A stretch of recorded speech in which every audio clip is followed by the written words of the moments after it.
Ó Mestre amado, somos nós, os encarnados, que em nova súplica rogamos compaixão. Nos faz sentir que apesar somos amados, que apesar te inspiramos compaixão. Ó Mestre amado, somos nós os esquecidos de idos tempos que também nos olvidaram, os que perderam eras, tronos mal vividos, os que perderam lar, amores desprezados. Ó Mestre amado, somos nós, os exilados, os degredados, os banidos, desterrados, que em terra estranha afoga a ausência de um passado, de um outro mundo, um outro alguém, um outro fado. Aqui, Senhor, somos ovelhas desgarradas, os diferentes, sempre mal adaptados, os que procuram nessas furnas, nessas plagas, um outro sol, um outro campo, mas não acham. Nos leva, Mestre, a nossa prometida terra, nos diz que é outra e não esta em que sofremos. Relembra em nós tua mais dúlcida promessa, que nossa espera não é em vão, lá chegaremos. Tribulação, que não demore o tal resgate, que venha logo o algoz de nossa redenção. Venham chicotes da justiça, rasguem a carne, para que o amor nos banhe, enfim, o coração. Para que tu, Senhor, nos chegue ao fim dos tempos, arrebatando-nos ovelhas redimidas, nos devolvendo ao nosso mundo, onde seremos, enfim, amor, reencontrando nossas vidas.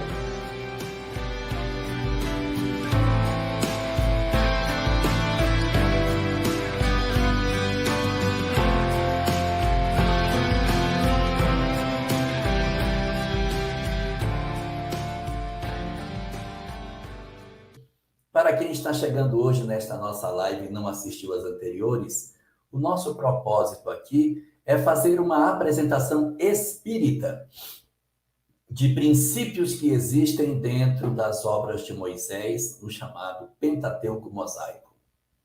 Não é propósito nosso, portanto, apresentar esse conteúdo como se a literalidade dele fosse concorde com o que o Espiritismo apresenta. Não, não é. O nosso objetivo é retirar a sabedoria que o texto possui e transformar a literalidade em reflexões parabólicas para que a gente possa aprender com essas experiências e poder fazer a conexão dos saberes que o texto possui, não no sentido lato daquilo que está escrito, mas nos ensinamentos que ao longo dos séculos e dos milênios os rabinos vieram tirando desse texto maravilhoso. E hoje, particularmente, nós temos uma tarefa muito singular. Nós vamos começar hoje o segundo livro desta série. Nós passamos estudando o livro do Gênesis, fizemos 25 lives sobre o livro do Gênesis, e nesse dia de hoje nós vamos começar uma segunda obra, o livro de Êxodo, que compõe, portanto, a segunda obra desses 5 livros que Moisés teria nos deixado. E aí eu queria, Álvaro, que você comentasse, se você tiver alguma coisa para falar para a gente, sobre esses 5 livros, se você tem alguma coisa para comentar sobre essa estrutura apresentada dentro do corpo doutrinário da Torá. Sim, eu acho que vale a pena a gente falar um pouquinho, porque aqui a gente vai tirar um norte para entender esse livro de Êxodos. Quando a gente fala do livro de Gênesis, a gente percebe ali o processo de criação, os patriarcas, os desafios Caim e Abel, a gente, Esaú e Esav e Jacó, Esaú e Jacó. A gente percebe essa disputa, a influência de Labão com Jacó, as dificuldades de Isaac mesmo para buscar o seu trabalho interno, Abraão saindo para o mundo. A gente percebe que existe um modelo cósmico espiritual, aonde está explicando, vamos assim dizer, o dilema do espírito. Microcosmicamente, a criação do espírito, criação da matéria, criação do universo. E, a partir disso, qual é o nosso desafio aqui? A gente falou, olha, Caim e Abel. A gente percebe que tem todo um modelo que nós vivemos dentro de nós. Quando a gente vai para o livro de Êxodos, a gente vai falar, peraí, como é que eu me torno Caim? Como é que eu me torno Abel? Se fui criado simples e ignorante, e o livre-arbítrio está sob a minha condição de escolha, é um direito, é uma lei, como é que eu me torno Caim? Como é que eu me torno Abel? Como é que eu me torno vicioso? Me tornei? Como é que eu saio? Como é que eu saio dessa situação? Que não é permanente, é uma escolha. Permanente será quando nos tornarmos puros. Isso será, teremos a infinitude dos tempos para sermos puros. Então, esse processo do livro de Êxodos, a gente vai encontrar o livro de Êxodos sendo não contado inteiro, mas as suas principais partes dentro da Páscoa judaica. E o que é a Páscoa judaica? É o processo onde nós celebramos a libertação do Espírito. Quando a gente pega lá o Evangelho e vê a última ceia, não é por acaso que Jesus está sendo crucificado na Páscoa. Não é por acaso que ele faz a última ceia. Mas o que é que acontece nesse momento? Tradição número 1. O Elahá se lembra disso, sabe? Outros já ouviram contar ou já viveram. Quando se senta numa mesa de Páscoa, de Pêssar, no Seder de Pêssar judaico, a gente vai lá e fala assim, hoje nós vamos contar a nossa história. A gente não está falando a história dos meus antepassados, porque eu fui escravo no Egito. Você fala, você tá mudo. O texto é sempre focado no eu e não neles. Eu fui escravo no Egito. O Senhor fez por nós, por mim, né? E na Páscoa, no Pêssar, simbolicamente, a gente vai sair do Egito. Naquela noite, a gente vai reviver tudo isso e vai se libertar. E a gente vai viver, vamos assim dizer, como a gente vai celebrar como homens livres. Livres do quê? Da escravidão do Egito? Não, livres da escravidão do Espírito. Então, a gente vai fazer todas essas conexões no decorrer de talvez mais 25, 30, 40, não sei quantas lives serão. A gente vai trazer um pouquinho de cada um desses processos para que a gente entenda, o propósito, se eu tivesse que dizer uma linha, uma coluna vertebral, para eu estruturar o livro de Êxodos olha, como eu me torno escravo, como eu vivo a escravidão, como eu me liberto da escravidão. Para onde eu vou depois da escravidão, como eu vivo. Então, esse processo não é um processo do qual nós vamos contar o que aconteceu, vamos dizer, com os nossos antepassados, mas a gente vai contar aqui como nós vivemos as nossas vidas. E tudo vai começar por um simples propósito. Por que o povo de Israel desceu para o Egito? Porque tinha fome na terra de Israel. Desceu para o Egito para buscar comida. A terra de Israel, a gente já sabe que tem essa conotação de uma posição elevada espiritualmente. Por que eu desço e me conecto à matéria? Porque eu tenho fome. Fome do quê? Como disse Jesus no capítulo 4 do Evangelho de João. A fome que eu tenho, vós não tens. A fome que eu tenho é de cumprir a vontade de meu Pai.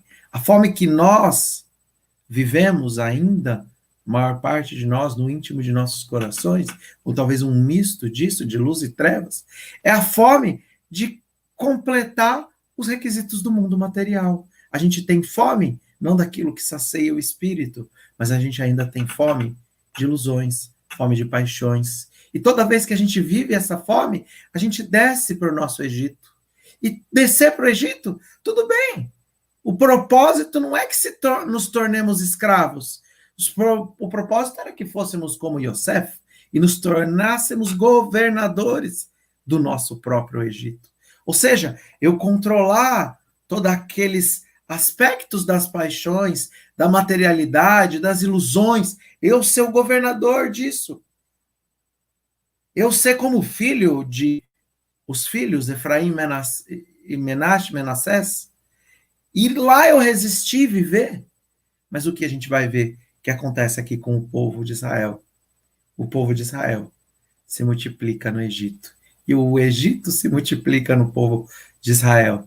E é esse comecinho nosso, Elahá, vai falar sobre esse processo de escravidão. Como começa? Quer comentar, Elahá, um pouquinho? Não, eu queria falar um pouquinho do Pentateuco, para localizar as pessoas no Pentateuco. O Pentateuco mosaico, né? A gente fala muito do Pentateuco espírita, que são 5 obras: o Livro dos Espíritos, o Livro dos Médios, o Evangelho, o Céu e o Inferno e a Gênesis. Também o livro de Moisés são 5: Gênesis, Êxodo, Levítico, Números e Deuteronômio. Então, apresentando um pouquinho sobre esses livros, para a gente entender o cenário, o contexto onde esses textos estão, são 5 livros. Se vocês perceberem, os 5 dedos da mão, tem 4 que são parecidos e um é diferente. Ó. Esse é Deuteronômio, ele é diferente dos outros. Então, eu vou falar desses 4 aqui. O primeiro, miudinho, pequenininho, que começa, é onde está o livro do Gênesis. Criação do mundo e a história dos patriarcas. Aqui está a história específica da origem de todas as coisas, que nós terminamos na nossa última live. Depois vem o segundo dedo, que tem uma aliança nele. A aliança é feita no Êxodo, porque o livro do Êxodo é o livro no qual Moisés aparece, o povo vai para o deserto, os 10 mandamentos são recebidos. Então, aqui você tem a história específica da aliança. O terceiro livro é o maior dos dedos, porque é o que tem a parte da legislação judaica. O livro de Levítico é um livro só de mandamentos. Não pode isso, não pode aquilo. Ué, mas não são os 10 mandamentos? Não. São 613. E aqui eu tenho no primeiro Gênesis a história de Abraão, Isaac e Jacó e todos os outros que a gente viu, aquela história lá atrás. Aqui é a história de Moisés e os 10 mandamentos. Aqui a história, não tem bem a história, mas tem as regras de como que deve fazer, como não deve fazer. Todas as regrinhas estão colocadas aqui no livro de Levítico, o mais alto. Depois, o quarto, o que aponta o rumo. O que aponta o rumo, que é o livro de Números. Esse é o Bamidbar, né? Bamidbar. O livro de Números é um número que vai falar das descendências, da história, do que se seguiu, o que aconteceu, o que houve depois. Porque a gente vem aqui, né? Moisés, tarará, aí vem um livro bastante religioso, que é o Levítico. No livro de Números vai falar das gerações, vai trazer alguns mandamentos, tem alguns mandamentos no meio, mas ele vai contar muito das gerações que se seguiram depois daquelas que saíram do Egito. No deserto significa Ba-Midbar. Midbar, deserto, né? Ba-Midbar, no deserto. E aí, depois, o livro de Deuteronômio. E ele é diferente, olha só. Eu tenho 4 aqui, esse cara é diferente. Por quê? Porque Deuteronômio realmente é bem diferente dos outros 4. Essa obra, ela foi encontrada depois. Ela não é uma obra que vinha junto com essas. É um 5º livro que encontrou-se depois e juntou-se esse 5º livro aos outros 4, fazendo 5. E o nome dele, Deuteronômio, significa a lei de novo. Deutero, quem estudou química, lembra do deutério e o trítio, que são os halogênios, os alotrópicos do hidrogênio. Deutero é segundo e nômio é lei. Então, Deuteronômio, a lei de novo. Ele é, na verdade, uma retomada de muitos pontos que já teriam acontecido que ele faz uma espécie de compacto dos melhores momentos e apresenta. Mas o livro de Devarim, que é como os judeus chamam o livro de Deuteronômio, significa o que, Devarim? Coisas. Coisas. Devarim. O livro de Devarim é um livro que vai falar... Palavras também. Palavras, né? E aí ele diz assim, ele vai voltar aos mesmos ensinamentos, mas ele vai trazer uma espécie de uma linguagem mais moderna nas falas. Somente o livro de Deuteronômio, somente o que é o último deles, é que vai usar a expressão tão maravilhosa: amarás o Senhor teu Deus. Aqui não tem amar a Deus. Aqui tem o quê? Eu sou o Senhor teu Deus, não terás outros deuses diante de mim, você tem que obedecer ao Senhor. Aqui é uma coisa bem mais... E aqui, no livro de Deuteronômio, além dele revisar os pensamentos, ele vai trazer uma visão nova da ideia da relação do homem com Deus, e muitos dos mandamentos. Está em Deuteronômio, mas está lá em Levítico. Está em Deuteronômio, mas está lá em Êxodo. Está em Deuteronômio, mas está lá em Números. Então, existe muita retomada do texto que passou. Então, só para a gente fechar esse primeiro momento, Álvaro, esses são os 5 livros. A gente fechou o primeiro, que foi a história dos patriarcas, de todos os que antecederam a eles. A partir de agora, nós vamos estudar uma história mais recente. Vamos começar a estudar a história que tem a ver com personagens que são bem mais próximos de nós, porque Moisés teria vivido 1.300 anos, 1.400, depende de cada autor, em relação a Jesus. Então, 3.300 a 1.400 anos antes de nós. Então, é mais ou menos isso que eu queria colocar, só para posicionar que agora a gente vai começar a fazer um registro histórico da história de Moisés e não mais aquela saga dos patriarcas viajando e andando e encontrando parentes e casando, aquele monte de mulher, aquele monte de filho. Não, agora é a história da escravidão, da libertação do povo do Egito. Adorei esse modelo pedagógico que você colocou com a mão. Sensacional, não conhecia, maravilhoso. Bem legal. E essa nossa primeira passagem, Shemot, o nome do livro, nomes. Então começa dizendo, esses são os nomes dos filhos de Israel que vieram ao Egito. E os filhos de Israel cresceram, multiplicaram-se, se tornaram muitos dentro do Egito. Mas, o que acontece, Elahá? Vem... Tá sem som. Tem uma fake news aí nesse texto, logo no comecinho, que o faraó diz assim: eles se multiplicaram muitos e são mais numerosos do que nós. Não dava para eles serem mais numerosos do que os egípcios, porque os egípcios já eram uma nação. Eles foram em número de 70. Então, o Egito devia ter milhares, centenas de milhares de pessoas, e aqueles eram só setentinhas. Só que para que ele conseguisse sensibilizar a população para o que ele queria que fosse feito em termos de escravização, ele teve que colocar uma fake news. Então, aí você já vê aí ela colocada. Olha, eles se multiplicaram tanto, que eles são mais numerosos do que nós que somos egípcios. E não é bem assim. Só que o que ele quer dizer é que eles se multiplicaram muito, que o faraó estava preocupado com a presença deles. Mas Chegou um... Oi? Mas você já passou do versículo 8º, que para mim é um... Não, é isso aí que eu tinha pedido. Esse daí, mas essa colocação foi boa. Um novo rei, ou uma nova dinastia, que não conheceu José, chegou ao poder no Egito. E eles, então, vão anunciar. Comenta lá. Eu quero comentar, porque assim, esse versículo eu acho um negócio assim, que ele vem falando que eles migraram para o Egito, aí de repente no texto, é o versículo 8º do primeiro capítulo do Êxodo, diz assim: e subiu ao trono do Egito um faraó que não conheceu José. Então, você teve um homem que foi muito importante, salvou o Egito da fome, e além de salvá-lo da fome, tornou o Egito poderoso. Porque ele podia ter salvado da fome, então, vamos só comer para nós aqui. Não.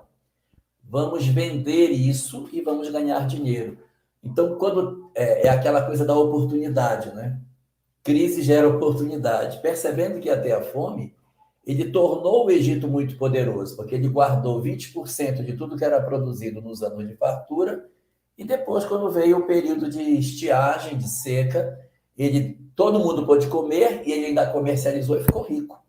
Então, os egípcios eram muito gratos a José, tão gratos que quando ocorreu o falecimento de seu pai, Jacó, e ele disse ao faraó, eu preciso sepultar meu pai lá na terra de Canaã, o faraó disse, não, pode ir, vá sepultar seu pai, tá certo, vá lá e faça isso. E ele foi para sepultar o pai, e os egípcios vieram junto,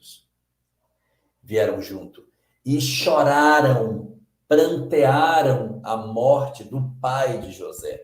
Então, isso demonstra um processo de aceitação, de acolhimento, de respeito, de tudo de bom que aquela civilização tinha com relação a José. E aí, evidentemente, o nome dele vai ecoando nas gerações que se seguem. Teve um cara que foi fantástico. Teve um cara que foi maravilhoso. Até que chegou o momento que o nome dele apagou. E subiu ao trono do Egito um faraó que não conheceu José. Sabe qual é a lição que eu tiro disso? É que se José, que foi tão grandioso, conseguiu ser esquecido, não devemos guardar a pretensão de que nossos nomes serão lembrados para sempre. Talvez nossos filhos, nossos netos, talvez nossos bisnetos lembrem de nós, e depois as nossas histórias vão se apagando. E é até um processo de aceitação, porque nós somos frutos de antepassados que viveram o período da varíola, da gripe espanhola, da peste negra, de guerras, de migrações, perseguições. Estamos aqui por conta do esforço que esses homens fizeram na época das cruzadas. Mas onde estavam nossos antepassados na época da cruzada? Passando um perrengue doido. Hoje a gente não sabe o que eles fizeram. Não temos lembrança do que eles fizeram. Apagou-se o que foi feito. E devem ter sido atos de bravura extraordinária para sobreviver naqueles períodos difíceis, de fome, de escassez, de violência, de arbítrio, de guerras. E as histórias se apagam. Nós temos que aceitar que, do ponto de vista material, as nossas histórias irão se apagar, embora nós sejamos espíritos imortais. Fantástico, Elahá. E multiplicando-se, tornando-se muito ricos, poderosos. Muitas vezes você fala, onde isso? Eu estou com o livro aqui, não estou vendo nada disso que ele está falando. Eu vou contar muito Midrash, muita tradição oral do povo judeu. Eu vou contar um monte. Vocês vão até achar que eu estou mentindo, né, lá? Que eu estou inventando agora. Não, mas não estou, gente. Faz parte desse contexto, dessa tradição. Então, o povo judeu foi se multiplicando. E os egípcios olharam e falaram, olha, se alguém nos invadir, eles são tantos dentre nós, tão poderosos, que eles de dentro fazem uma aliança com os nossos invasores e tomam o poder do Egito. Eles destroem. Sim. Então o faraó se junta lá com os seus súditos, os seus conselheiros. E esses conselheiros, eles começam a pensar em um plano. Como eles vão fazer para enfraquecer... Esses maus conselheiros, né? Maus conselheiros. Esses maus conselheiros. Como eles vão fazer para fazer com que o povo judeu não seja tão poderoso e que eles não vivam esse risco? Os hebreus ali, eu falo povo judeu, mas são os hebreus. Então, como está acontecendo isso? E eles falam, já sei, vamos impor altíssimos impostos. Altíssimos impostos. Isso vai fazer com que eles se tornem mais pobres, com que eles tenham que trabalhar mais. E os Midrash vai contar que os judeus que tinham uma boa condição financeira perdem essa condição.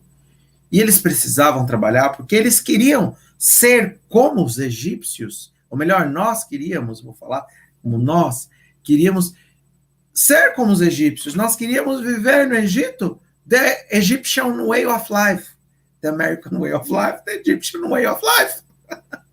A gente queria fazer parte daquilo, queria viver aquele estilo de vida, um império gigantesco, o mais poderoso, o faraó, o representante de toda a materialidade.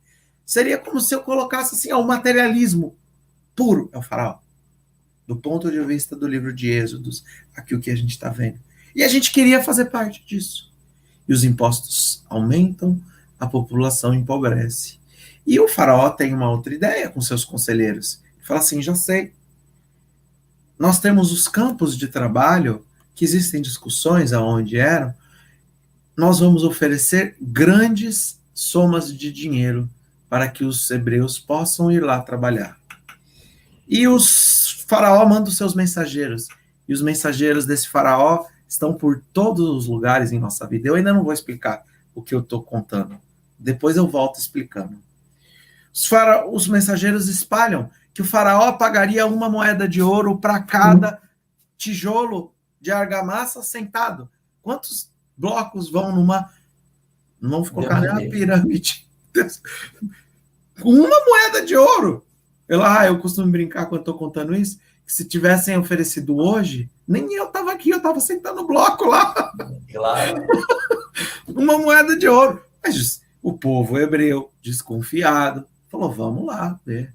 Vamos até essa cidade. Chega lá na cidade e vê. As pessoas estão trabalhando, estão ganhando. E eles começam a trabalhar. E quando alguém te oferece uma recompensa altíssima, um salário mais alto do planeta, o que você faz? Trabalha com todas as suas forças. Então o povo judeu, o povo de Israel, ali não descansava, ficava sem tomar água, sem comer, pulava almoço, 30 horas extras por dia e dava o seu máximo. E atrás de cada um daqueles judeus, uma pessoa segurando uma caderneta e anotando, fazendo a contabilidade para receber das moedas. Então você fala assim, nossa, eu vou ficar muito rico. E você dá o seu máximo, você trabalha o quanto você pode. Para quê? Para receber aquele ouro. Um dia está todo mundo ali trabalhando dentro daquele campo, naquela cidade, e eles veem uma nuvem no deserto de poeira. E diz o Midrash que quando chega, puxado pelos mais nobres cavalos egípcios brancos, e uma carruagem toda de ouro incrustada de pedras preciosas. Quem era que estava ali? O faraó. E o faraó, parece que é eleição aqui no Brasil, e o faraó chega no campo de trabalho e pega um tijolo e coloca um tijolo, e todo mundo se sente, porque o homem mais poderoso do mundo está ali, fazendo a mesma coisa. Olha como a gente é importante trabalhando aqui nesse Egito. E o faraó, dali 1 semana, volta de novo. E dali 15 dias ele volta. E depois 1 mês. Depois 2. E ele fica muito tempo sem aparecer por lá. Até que ele desaparece de lá. Mas o que acontece? Aqueles que estavam anotando, fazendo a contabilidade, começam a desaparecer. Começam a desaparecer, a sumir. E vão ficando apenas aqueles que seguravam no lugar de canetas, chicote. Um dia, o primeiro que se cansou depois de ter trabalhado muitos e muitos anos, dando o máximo que poderia dar, se esforçando ao máximo, resolve descansar, sentar ali na sombra e beber uma água fresca. A hora que ele senta, o chicote faz aquele barulho e ele grita, mas por quê? Eu sou um voluntário aqui, eu estou ajudando o faraó a construir o Egito. E como não tinham pessoas o suficiente para um egípcio para cada judeu, então decidem colocar líderes judeus. Cada líder judeu era responsável pelo trabalho de 10 judeus. Então, um cuidava de 10, 11. E o que faz a conta ao faraó? Aqueles que estavam anotando sabiam o máximo que podia render um judeu. um hebreu ali trabalhando. O máximo que você consegue se esforçar quando você tem a maior de todas as motivações da sua vida. Então fala, agora você vai ter que produzir nesse máximo. Você vai ter que produzir nesse máximo. Então, se você colocava 100 blocos de argamassa por dia, esse líder era responsável por aquele grupo 1.000 blocos. 1.000 blocos de argamassa. Pelo de cima. Pelo de cima. Se você não trabalhasse isso, você apanhava. E o povo de Israel passou fome. Parece uma história muito simples, Elahá, mas eu vou voltar explicando, e isso é, a gente vai comentando junto. Então, assim é o processo do qual nós construímos os nossos vícios morais e físicos. Morais e físicos. De repente, a gente almeja por algo. A gente tem paixões que são provocadas pelo mundo exterior. Essas paixões, muitas vezes, esses vícios, que se tornarão vícios, eles vêm através dos mais diversos mensageiros. Se a gente tem Instagram, a gente está aqui no YouTube agora, a gente tem YouTube, a gente tem a propaganda. Eu nasci em uma geração, você também, ela, que a gente via propaganda de cigarro, né, na TV. Ah, sim. E são os mensageiros. O faraó é o representante de todos esses aspectos materiais. Ele tem mensageiros por todos os lados. A sensualidade, os vícios morais como um todo. E eles chegam para nós e nos oferecem. Mas a gente é desconfiado, a gente não... Ninguém vai no primeiro... Na primeira vez que te oferecem algo errado, você já não sai fazendo. A gente estuda, a gente almeja ser como aqueles do Egito, ou seja, ser como aqueles que vivem, aquele rapaz no cavalo forte, livre, no deserto, poderoso. A gente quer ser que nem ele, mas a gente vai até o posto de trabalho, a gente vê e fala, nossa, não é que as pessoas que estão vivendo esse vício são felizes mesmo? E olha, elas recebem a grande recompensa do vício. O faraó vai até o campo de trabalho. Quando a gente entra num vício, a gente sente, no primeiro momento, quem bebeu a primeira vez que se lembra, quem já bebeu, primeira vez que você bebe com seus amigos, é maravilhoso. Você tá lá com seus amigos, é o próprio faraó do seu lado. Você é a majestade, você tem todos ao seu redor, você se sente na realeza, todos ali te incentivando. Só que a segunda vez já não é como a primeira. A terceira... É como a droga, né? A droga. Uma droga que você... A primeira droga o cara entrega de graça. E o próprio traficante, né? Às vezes. Entrega de graça. E você recebe aquilo como uma majestade. É como se você tivesse... Se você está com amigos que vivem isso, com companhias que vivem isso, é porque você tem uma admiração por aquele Egito que eles vivem. Você tem talvez uma vontade. Você vê, nossa, são pessoas, olha aqui, não tem regra, não tem escola. Estou falando para os jovens agora. Não tem regra, não tem escola. Poxa, é para quem é casado. Pô, compromisso do casamento. Pô, se eu romper esse compromisso, eu vou ser livre, não vou ter que dar satisfação para alguém, para a mesma pessoa. Eu vou viver uma experiência diferente. Então, tudo isso está no contexto do faraó começar a visitar, mas com o passar do tempo, todo vício, por ser vazio, perde a realeza, perde a presença do faraó. E a gente começa a construir uma pirâmide com um pequeno bloco, chama-se hábito. Vou falar do vício do álcool, que é mais visível para nós. A gente coloca um bloco hoje, a gente coloca um bloco amanhã, 2. Mas como a gente está motivado, a gente não dorme, a gente só pensa naquilo e a gente faz o máximo que a gente pode, por livre e espontânea vontade. Mas a gente está construindo o hábito. Esse hábito, o faraó, que é o líder, vamos assim colocar, o símbolo dessa liderança que está dominando o nosso espírito, ele está só anotando quanto é o máximo que a gente pode dar. A hora que a gente cansar e falar assim, olha, quer saber? Já bebi 15 anos, hoje eu bebo todos os dias, não quero mais. Aí a hora que a gente senta e fala, eu quero sair, quero descansar. Aí o faraó te bate. Não, eu sei o quanto você pode dar nesse trabalho. Agora eu cobro todo o seu esforço. Eu cobro que você perca a sua vida, que você perca a sua família, que você perca. Isso eu não estou falando só de vícios físicos, eu estou falando de vícios morais. Porque o senador Públio Lentulus, no livro Há 2000 anos, ele está perdendo a família dele, ele está perdendo os filhos. E ele não é nenhum viciado físico. Ele não tem nenhum vício físico explícito no livro, mas ele tem os seus vícios morais que o tornam escravos de si mesmo. Escravos de um Egito construído por ele. Elahá. Muito interessante isso. Não é legal? E existe uma coisa também nesse Midrash, é que o que levou o povo a se perder foi o interesse material. Foram atrás do ouro, né? Quer dizer, o aceno das coisas materiais.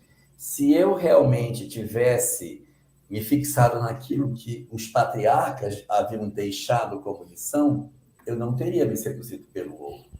Porque quando o anjo encontra com Jacó, pergunta, o que é que você quer? Peça o que você quiser que eu te dou. Ele disse, quero pão para comer e roupa para vestir. Só. Mas eles foram atrás do ouro. Então, é como de repente acontece muitos, não são todos, né? Mas muitos dos contos, conto do Paco, conto disso, que as pessoas caem, é porque eles caem querendo enganar o outro que parece besta. Diz, olha, eu ganhei na loteria, eu não sei onde fica a loteria, e aqui está, ó, dito, 1 milhão que eu ganhei. Mas se a senhora me der 10 mil, eu lhe passo aqui. Está aqui, ó, comprovado. Pode ligar lá no número, está aqui. Aí você quer enganar o cara, né? Se eu vou enganar, vou passar os 10 mil para ele. Aí você vai rápido no banco, tira o 10 mil e entrega para ele um bilhete falso. Então, é o desejo de enganar que faz você ser enganado. Outro dia aconteceu isso com a Sâmia. Ela estava num local, o cara foi aplicar o conto do Paco nela. Ela disse, não, senhor, eu vou lhe levar, para o senhor receber seu 1 milhão, é seu, o senhor vai levar. Não, me dê 10 mil, não. Eu vou lhe levar lá. E o cara falou, não, eu vou lhe levar. Eu vou lhe levar. E aí ele foi desapareceu. Né? Por quê? Porque o objetivo é exatamente mover a pessoa em cima dos seus interesses. Se você tem interesse, você cai na armadilha, porque só os lobos caem nas armadilhas para lobos. Então, de certa maneira, quando nós nos seduzimos pelas coisas materiais, é que a gente se torna escravo. Se nós fôssemos mais voltados para as coisas espirituais, esse ouro não nos seduziria em relação ao que a gente perderia para buscar essa vantagem material das coisas. Então eu vou fazer uma pergunta, hora. Com que fim pôs Deus atrativo no gozo dos bens materiais?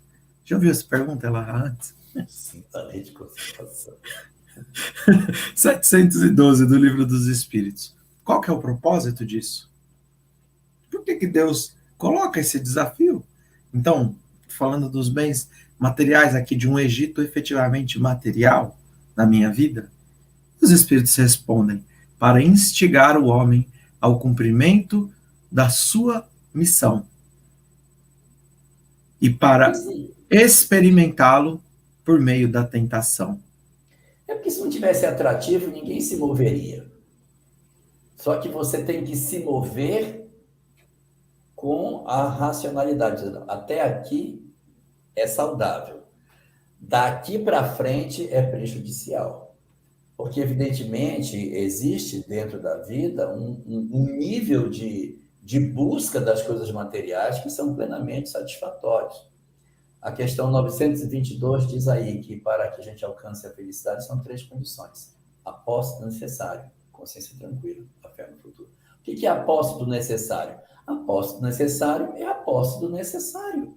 Como que eu vou ser feliz se eu não tenho nem o necessário para viver? Então, eu vou ter que dizer, não, eu tenho que trabalhar, eu tenho que ter, eu tenho que procurar, eu tenho que desenvolver. A busca do bem-estar, também está no livro dos Espíritos, é um dever do homem procurar o seu bem-estar. O cara está com o espinho no pé, não, deixa, dói, mas é Deus que quer o meu espinho. Não, dói, tira, uai. Então, existem coisas que têm a ver com a necessidade do progresso. Então, quando Deus coloca esses atrativos nas coisas materiais, é para que o homem se mova na direção daquilo. Está com frio, tem que ter um agasalho, então ele tem que construir uma casa para se abrigar, então ele tem que se esforçar, se desenvolver. Se não tivesse atrativo nenhum, ele estava no estágio de infância espiritual a vida inteira. Não, tá bom. Na minha terra, por exemplo, isso não acontece em Barreiras, mas em Macapá tem. No interior do interior do interior lá, é verdade, não estou mentindo. Tem lugares onde a casa do caboclo, a casa dele, não é uma casa.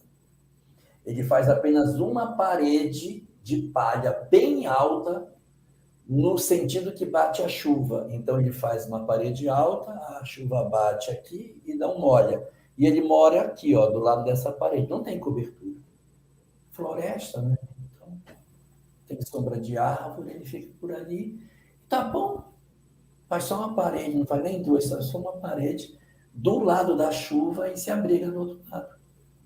Mas isso por quê? Porque na Amazônia tem peixe à mão, farinha de mandioca à mão, está tudo à mão. Não precisa nem fazer esforço. Açaí. Açaí, coleta, você vai junto uma castanha, come. Não é um que já não precisava que... nem da casa, né? Segundo Alberto Almeida. Já, só com açaí já tá bom, não precisava nem da casa. Não precisa nada. Né? O pessoal diz que dinheiro não traz felicidade, mas compra açaí, que é quase a mesma coisa. Então, né? Então assim, você tem... A Amazônia, ela é tão pródiga nas coisas que, de certa maneira, as pessoas... tá bom, tiro meu peixe aqui, como ali. Diferente de outras regiões que você tem que lutar para tirar seu sustento. Então, o atrativo dos bens materiais é exatamente para promover a movimentação do homem na direção do progresso. Mas ele tem que ter um limite para isso, senão ele acaba se tornando escravo do faraó. É o propósito, todos nós vivemos o desafio de estarmos no Egito. Estamos encarnados? Estamos. Temos o desafio das nossas imperfeições com a matéria? Temos. Temos nossas paixões? Temos. Mas a gente precisa ficar escravo? Não. Quantos anos o povo de Israel vai ficar escravo? 430 anos. Bom, já dá para entender que são vários ciclos, né? 10 ciclos de 40, quase 11. Um era suficiente.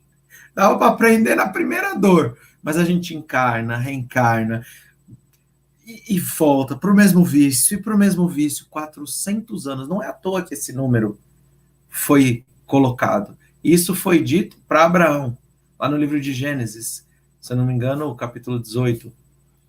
Se eu não me engano, o capítulo 18. Seu povo, sua descendência vai ser escravo no Egito. Mas não precisava ser 430 anos. A gente fica reencarnando, a gente é muito teimoso. A gente fica reencarnando nos mesmos vícios, porque eu gosto de falar assim mesmo, que nós somos apaixonados pelas nossas imperfeições. Então, viver muitas reencarnações, de alguma forma, ainda me satisfaz. Por quê? Porque talvez eu ainda não tenha despertado para o verdadeiro sentido da vida. E isso... É porque, na verdade, né, Álvaro, o fim da expiação está com a movimentação que o espírito faz em relação à sua visão de mundo. Se eu passo uma encarnação inteira e eu entro dizendo, não, a gente tem que se vingar mesmo, e eu saio da encarnação dizendo que eu tenho que me vingar, eu fico preso nesse processo. Eu fico envolvido nessa circunstância, e aí a minha expiação parece que não tem fim. O cara encarna de novo e vive a mesma circunstância. Por quê? Porque o indivíduo não promoveu efetivamente uma transformação. Então, o tempo da expiação não é de relógio, é vinculado ao processo de crescimento do espírito, né? Daqui a pouco, quando a gente for responder as perguntas que o pessoal deve estar fazendo, aí a gente vai ter a chance de aprofundar mais essas questões. Mas esse movimento que a gente faz em termos de tempo de expiação depende fundamentalmente da nossa condição de escravo. Você vê que lá na frente, na escravização da Babilônia, é 70 anos. Rapidinho, a chapa esquentou. Opa, aqui não dá certo, né? Não dá certo ficar desse jeito, não. E ali, não, eles ficaram 4 séculos, 400, 330 anos, é quase a história do Brasil inteira. Qual a história do Brasil inteiro? Meu Deus, e ali, ó, séculos e mais séculos, e as pessoas... Chegou a um ponto que eles devem ter até perdido a noção de que eles já foram homens livres. Porque meu avô era escravo, meu bisavô era escravo. Chegou uma hora que disse, não, nós somos escravos. E aí você se submete a um processo em que você aceita, igual quando você está num fenômeno de subjugação, que você diz assim, no meu caso não tem mais jeito. Vocês podem investir em outra pessoa, mas eu não perco tempo comigo. Então, eu não sirvo mais. Não tem mais jeito. Que é um fenômeno, então, uma depressão profunda. Não. É o fenômeno no qual eu desacredito na minha origem. Eu perdi a relação com a minha própria história. Eu me sinto hoje simplesmente o que eu sou no presente e não aquilo que eu, de fato, sou em essência. E a próxima pergunta, 712A. Qual o objetivo da tentação? Desenvolver-lhe a razão que deve preservá-lo dos excessos. Então, vou colocar bem... Eu gosto dos vícios físicos, Elahá, porque são mais evidentes, né? São mais claros para nós. Então, vamos lá.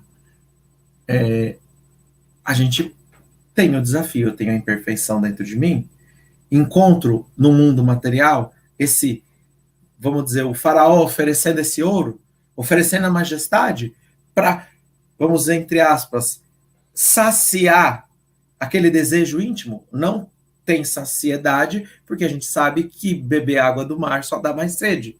Então, quem, por exemplo, é alcoólatra, não vai beber, vou beber tudo hoje e amanhã eu não tenho vontade de beber. Não, você tem vontade, às vezes, até mais forte. Quanto mais você fortalece esse vício, mais ele domina o seu espírito, mais ele domina o seu caráter. Então, vamos colocar, por exemplo, uma pessoa que tem o desafio da sensualidade.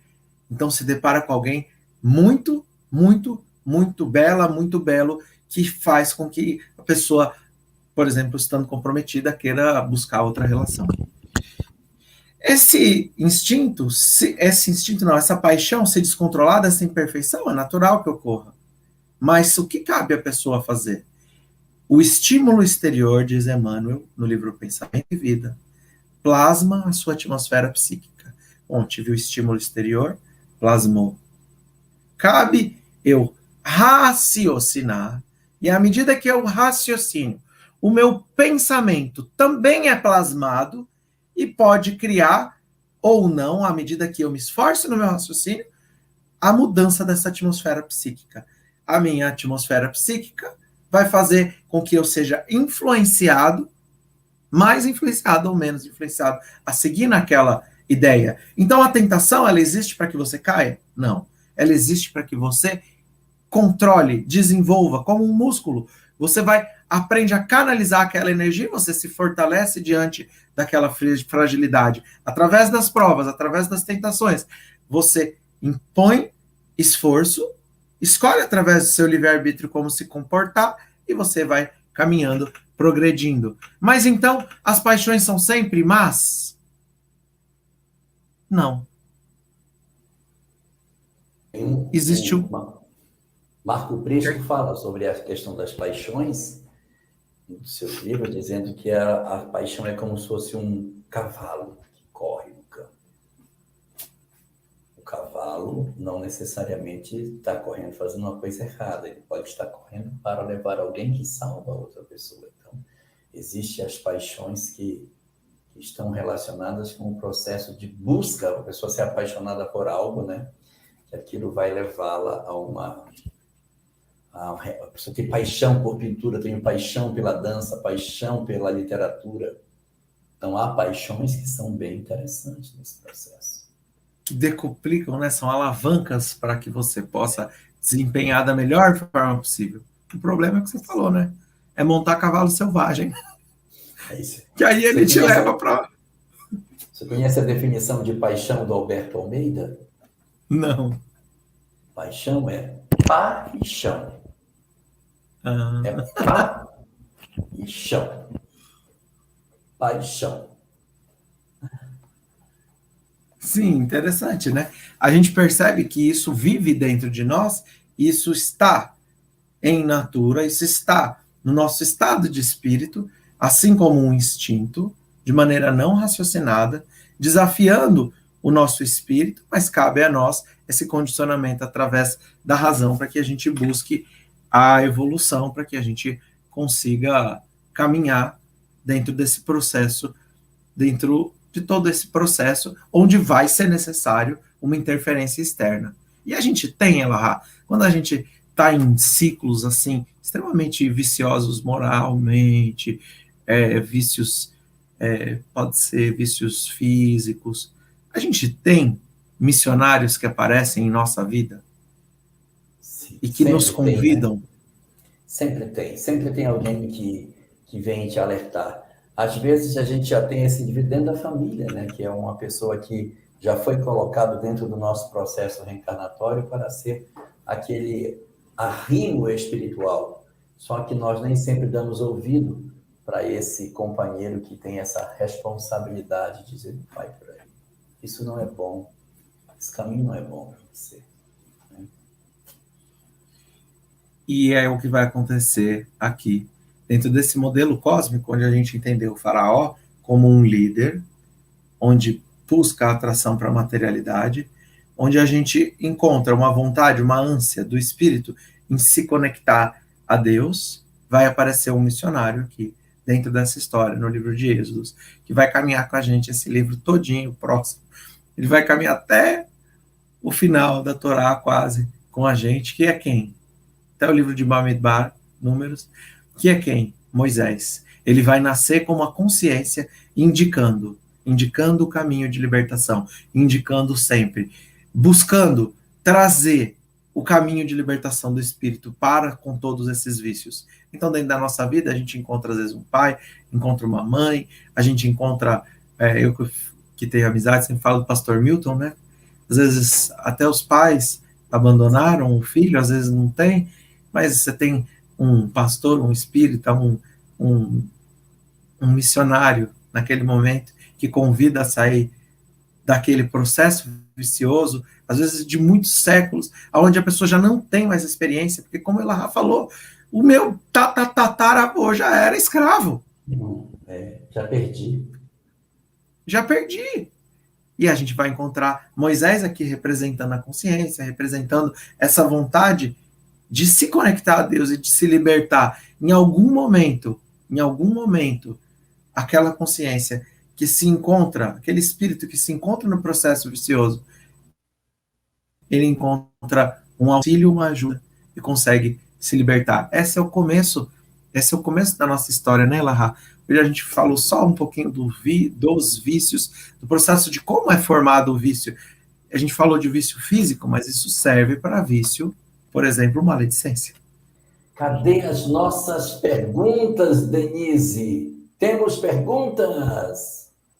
Quem era esse faraó que fez isso, Álvaro? Esse que subiu, que disse que não conhecia José. Pois é. Existe uma questão histórica interessante nisso. É porque alguns levantam a ideia de que os judeus, os hebreus, não tenham sido escravos no Egito. Isso você vai encontrar. Não.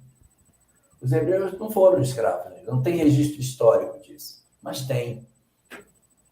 Existem algumas pinturas que aparecem, os egípcios cuidando de servos que estão trabalhando. E os servos que trabalham têm todo jeito egípcio, hebreu. Eles usam barba, têm a pele mais branca, porque as pinturas egípcias sempre colocam os egípcios com uma cor marrom, né? Como se eles fossem assim, bem queimados pelo sol ou de pele negra, não sei, mas eles são de uma pele bem mais escura. E na hora que aparecem essas pinturas, que tem uns homens de barba trabalhando como escravos, juntando, eles usam barba, que não tem nenhum egípcio que aparece de barba, não tem. Né? Tem a barba postiça dos faraós, mas exibindo barba, bigode mesmo, nessas pinturas elas aparecem. E eles são de pele clara, curvados, juntando assim as coisas no chão, que são as evidências de que houve um povo escravo com um perfil de biótipo parecido com os hebreus, confirmando, então, essa discussão. E como não tem essa informação, existe um certo vácuo em termos de dizer quem foi esse cara, especificamente, que teve essa ideia de transformar os hebreus em escravos. Só que detalhe, quem toma essa decisão não é o cara que vai enfrentar a libertação 430 anos depois. O faraó que toma essa decisão, eu sei lá quem é um cara lá atrás. E depois você vai ter um outro que vai aparecer lá na frente, 430 anos depois, que vai ser o que vai se defrontar com Moisés. Detalhe. Quando José chega no Egito, o egípcio tem nome, chama-se Potifar. Mas o faraó não tem. Nas parábolas de Jesus, os personagens não costumam ter nome, mas na parábola de Lázaro e o rico, o Lázaro tem nome e o rico não tem. Mas era um samaritano, era um homem, era um dono de uma vinha, você não tem nomes nas pessoas. E o faraó também não tem nome, então assim, você fica com dificuldade de amarrar essa pessoa na história. Ele fica meio balangado, você não tem uma amarração. Aí levantam as hipóteses, né, que vão surgindo sobre isso. Quer dizer, então que ia saindo faraó, entrando faraó, mas o povo continuava escravo, né? Sim, então acharam certo, né? Sim. É a gente, né? A gente continua escravo. A gente passa por diferentes reencarnações e a gente muitas vezes continua escravo dos mesmos vícios. Às vezes a gente adiciona mais um, dá uma lapidadinha em outro, mas a gente vai ficando escravo do nosso espírito. E essa é a pior ou a maior de todas as escravidões. Porque a gente percebe, por exemplo, Nestório como um escravo. A gente percebe Gesiel, escravo, mas escravo. Gesiel livre de espírito. Claro que tem seus vícios, mas assim, vamos colocar perto pelo menos da maior parte de nós, um espírito já muito, muito evoluído. Então, é sobre essa escravidão que nós estamos vivendo. Se eu fosse falar aqui das minhas, a gente ia precisar de um seminário muito grande. E até hoje, né, Álvaro? Se a gente for pensar em orgulho e egoísmo, até hoje estamos assim, nessa escravidão, né? Amigos, não há como identificar se uma pessoa está sendo subjugada? A subjugação é um dos graus da obsessão, né? Então, você tem a obsessão simples, que é aquela que você se sente mal, mas você diz, gente, eu não estou bem, preciso de ajuda. O segundo grau de obsessão chama-se fascinação, em que a pessoa diz, eu não estou me sentindo mal, você precisa de ajuda. E o terceiro nível é o chamado subjugação, é quando eu digo, eu estou me sentindo mal e não adianta querer me ajudar. Então, o que caracteriza a subjugação é a desistência de si mesmo, que tem muita semelhança com a depressão profunda, em que a depressão profunda a pessoa diz, não, me deixa no meu buraco, não me tira daqui, deixa eu ficar aqui no meu lugar. Não, apaga essa luz, me deixa aqui, eu não quero sair, porque ela está desistindo de si própria. Como saber se a pessoa está subjugada? Quando ela apresenta esses sinais. E aí tem alguns sinais físicos que a gente também encontra na literatura. Pessoas que estão em processo de depressão profunda ou de subjugação, elas deixam de ter cuidados pessoais. Ela não troca de roupa, não escova os dentes, não toma banho, para de pintar cabelo. Depressivo, a pessoa, eu estou numa depressão danada, profunda, cabelo pintado, unha feita. Depressivo, não pinta cabelo, não. Só se for uma depressão leve. Depressão leve, você pinta cabelo e arruma unha.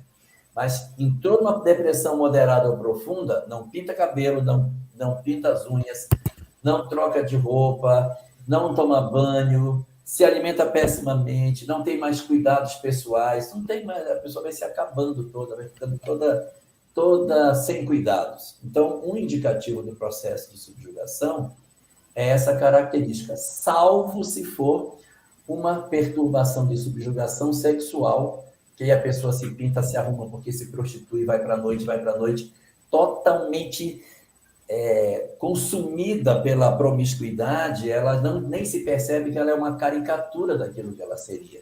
Então, você olha por fora, a menina linda, por dentro está numa bagaceira que você não faz ideia. Se você pudesse ver ela por dentro, você não olhava com estranheza quando passa. A gente passa na rua, vê as meninas, isso é um absurdo, dessa nova, que não está trabalhando. Se você fosse ler a história por dentro e ver quanto abandono, quanta violência está por trás, se você soubesse da história, pelo menos a metade, um terço dela, você olhava de maneira diferente a situação que ela está. E temos também, Álvaro, aqui, olha, por que a escravidão foi necessária acontecer? A gente percebe lá no livro de Gênesis, sendo dito a Abraão, sua descendência será estrangeira, escrava em terra estrangeira. Então, conta para nós, eu não estou falando isso como uma verdade espírita, estou trazendo um fato que se encontra em um livro do século XVI, do Rav Yitzhak Luria, e ele vai dizer para nós que essa geração que é escravizada e que trabalha com os blocos, com a argamassa, é a geração que viveu a reencarnação da Torre de Babel. Então, lá, utilizaram a construção, deixa os detalhes de lado, vamos só usar a ideia, a espinha dorsal dessa ideia, o quê? O povo criou uma nova tecnologia, porque até então só se usava pedra, você tinha que construir, usava pedra, criaram um bloco de argamassa. Então, a gente agora pode fazer a pedra do tamanho que a gente quer, no ângulo que a gente quer, do jeito que a gente quer. Então, se as casas eram simples, agora vamos construir uma torre, vamos ultrapassar, vamos usar com o nosso pequeno intelecto, vamos tentar ultrapassar a inteligência suprema, vamos tentar alcançar os céus, essa é a metáfora. Então, ali, conta o Midrash, conta a história, que na Torre de Babel as pessoas estavam construindo e caíam lá de cima muitas vezes. E as pessoas não lamentavam pelos que caíam, mas lamentavam pela super, hiper, high-tech que era perdida quando, por exemplo, caiu um bloco, caiu uma parte de uma parede e quebrava. Nossa, olha, parede que a gente trabalhou a tarde inteira, caiu o seu irmão, você esqueceu. Não tem problema, faz parte. Mas caiu a matéria, a gente lamenta. Então, o que esse povo vai fazer? Cometer uma transgressão com o bloco de argamassa? Então, vai lá, vamos lá, se tornar escravo no Egito. Olha aqui que é o processo. Transgrediu a lei, então agora você vai se arrepender, você vai expiar, você vai viver 400 anos nisso, para que você consiga, depois dessa expiação, se libertar, reparar, e aí quando vai para o deserto, a gente vai ver essa reparação. Como se dá essa reparação? Que aí vai ser o livro de Levíticos. Vai ser o próximo passo. Então, assim, eu não estou dizendo isso, vou repetir mais uma vez, ninguém recortar a Fábio falar, o Álvaro falou isso, que é a mesma encarnação. Estou dizendo, como curiosidade, que existe uma necessidade expiatória, que a gente pode nem estar falando em Torre de Babel, mas a gente pode estar falando em Capela. A gente pode estar falando de outros tempos, mas isso é algo que a gente não consegue alcançar. A gente deixa como curiosidade e vamos dizer assim, uma linha geral. Você quer comentar, Elá? Eu só queria destacar que isso é uma observação de que a reencarnação, evidentemente, faz parte do pensamento judaico, porque eles não têm outra explicação para esse fenômeno. Por que os judeus foram escravos no Egito? Mas eu já vi uma explicação também, Álvaro, falando que eles tinham a ver com o dilúvio com Sodoma e Gomorra, né? O dilúvio... Dilúvio é Sodoma e Gomorra, tá certo. O dilúvio é Sodoma e Gomorra. e a Torre de Babel é a escravização. Tá? Tutmosis III, eu acho que é o faraó. Tutmosis III. Meu Deus, olha, peraí, essa eu não sabia. Deixa eu falar um pouco do Tutmosis, então. Tutmosis III, ele é o único imperador, o único egípcio, o único faraó do Egito que tem sede de ser imperador. A história do Egito é sempre uma história para dentro, querendo unificar o reino, manter o reino unido. Eles trabalham sempre querendo juntar o Egito como uma nação. Mas eles não têm sanha conquistadora. Tutmosis III é exatamente o imperador, é o faraó imperador, que avança as fronteiras do Egito, invade as regiões vizinhas e quer subjugar todo mundo ao seu controle. Ele tinha sede de ser imperador, mas o pai dele tinha casado com uma mulher muito interessante, chamada Hatshepsut. E essa mulher, que era a rainha do Egito, ela percebe que ele é enteado dela. Ela percebe que ele queria tomar o trono. Então ela diz, não, eu não posso passar, porque se eu passar o trono para esse menino, ele vai fazer besteira. Então ela fica como rainha do Egito e segura o trono, mesmo sem um faraó, porque o pai tinha morrido, segurando o trono como rainha para que ele não assumisse e fizesse bobagem. Pois ele vai, depois de 10 anos, ele articula uma revolução junto com os sacerdotes e vai depor Hatshepsut do posto, dizendo que o Egito precisava de um faraó e não de uma rainha. Aí ela fica pensando, você tem razão, eu me rendo. O Egito precisa de um faraó. Aí ela entra. Quando ela sai vestida de homem, com uma barba postiça e diz, a partir de hoje, eu não sou mais Hatshepsut, a rainha, eu sou Hatshepsut, o faraó do Egito. E ela reina mais 10 anos como faraó e segura o trono para ele não ocupar. Aí depois ela desencarna, ele assume e faz essa bobagem. Essa mulher, Hatshepsut, é quem vai dizer aos sacerdotes de Atom para que eles produzam a caderneta dos espíritos, para escrever o livro de preces, que está tudo na tradição oral. Aí é que eles colocam no papel o chamado Livro dos Mortos, que não era esse nome quando era em egípcio. O nome egípcio era Caminho para a Luz. Olha o nome certinho, né? Porque se fosse Livro dos Mortos, era Livro dos Espíritos.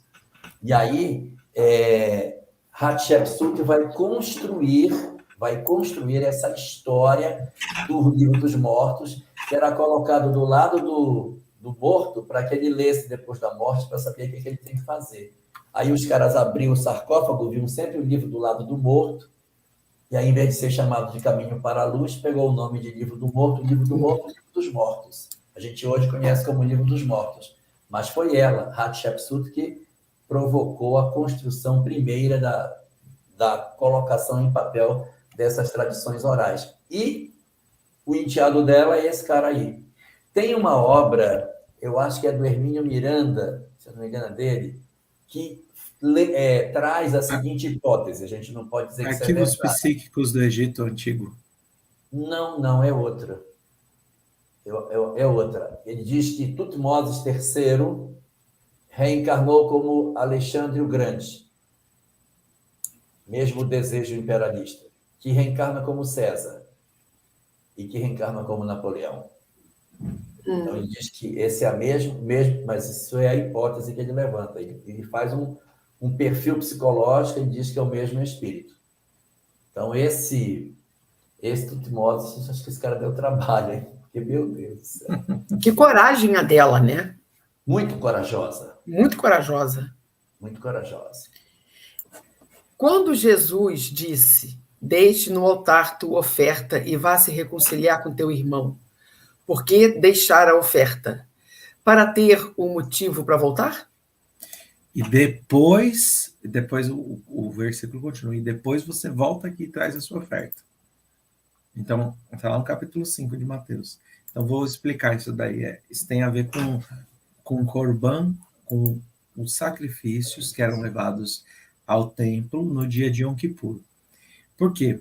Quando se leva no segundo templo um sacrifício, ou no primeiro, Por exemplo, no sacrifício, você vai levar lá um grande animal. Quanto maior o animal, seria maior. A proposta não é que o animal expie os seus pecados, é que você veja aquilo para se puxar para eu estar no lugar dele. Eu estou espiando, então é melhor eu me arrepender. Tá?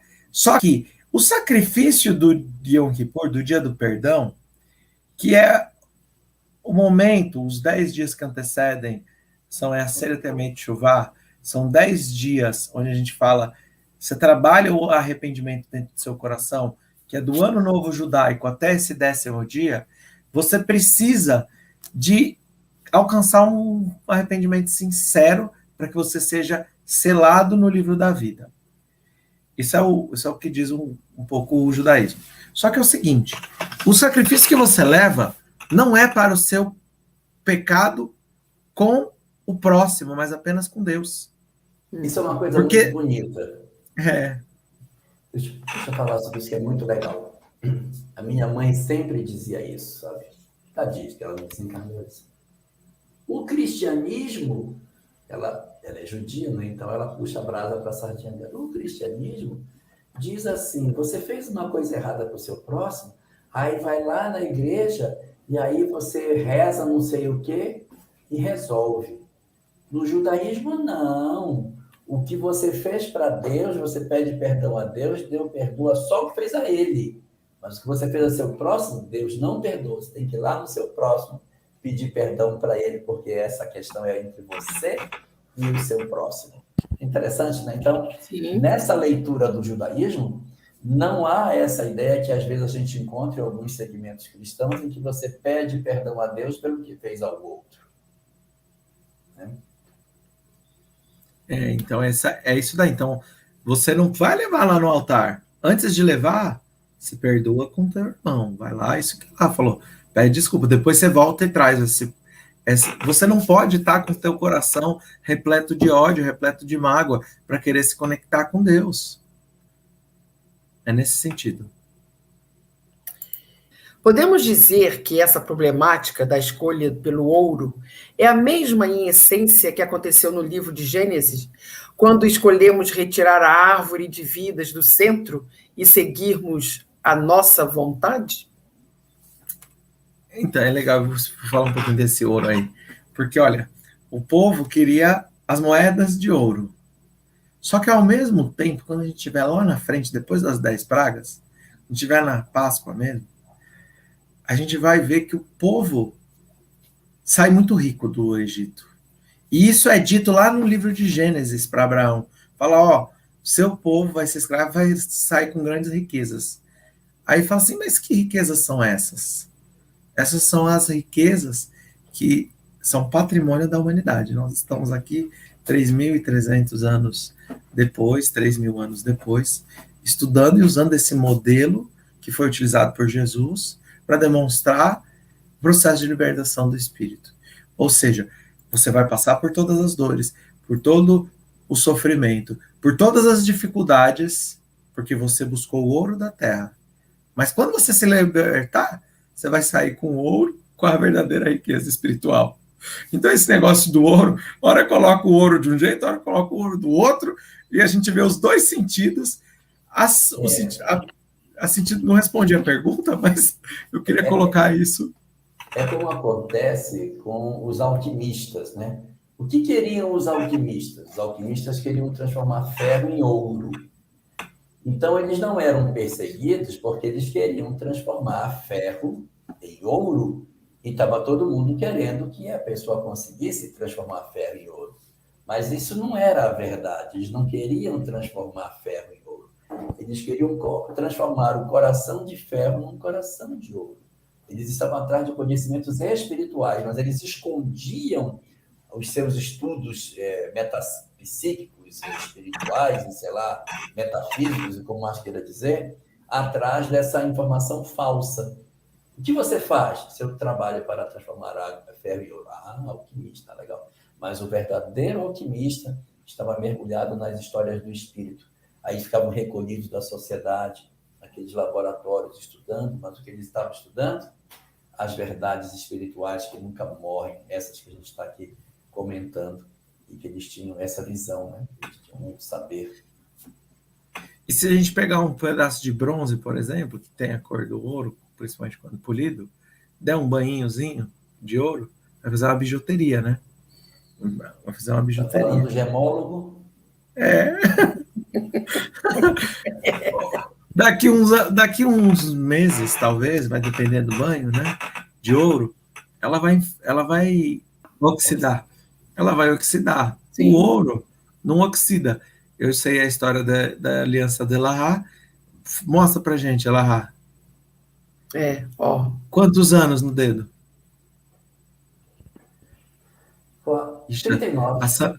Bom. Se a Selma estivesse assistindo, você ia uma amiga. Não, porque eu tive que somar o tempo de noivado para poder... 39. Tá. 39 anos, brincadeira. 39 anos e ela ainda está brilhando. E assim que a gente tem que ser, a gente passa pelas intempéries do mundo e mantém a nossa pureza de espírito, o brilho, a luz do espírito.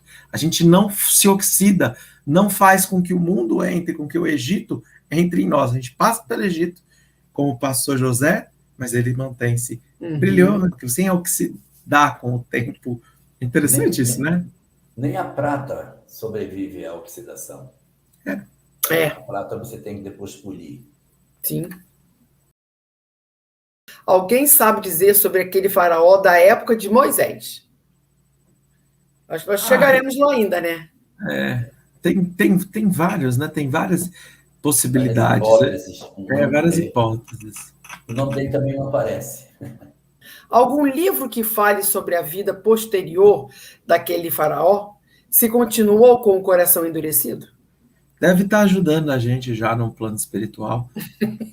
Sabe o que acontece? Eles dizem que, os espíritos comentam que as almas que eram endurecidas e que se movimentaram na direção do bem ou do mal, elas já tiveram chance de perceber o equívoco por conta do mal que fizeram e já despertaram. Os que fizeram bem já foram, os que fizeram o mal caíram em si e já devem ter avançado. Os retardatários não são os maus, são os indiferentes. Aquele povo que ficava dentro de casa e via Jesus passando, não tinha nem raiva, nem amor. Nossa, esse sol quente, meu Deus, esse povo não é para casa.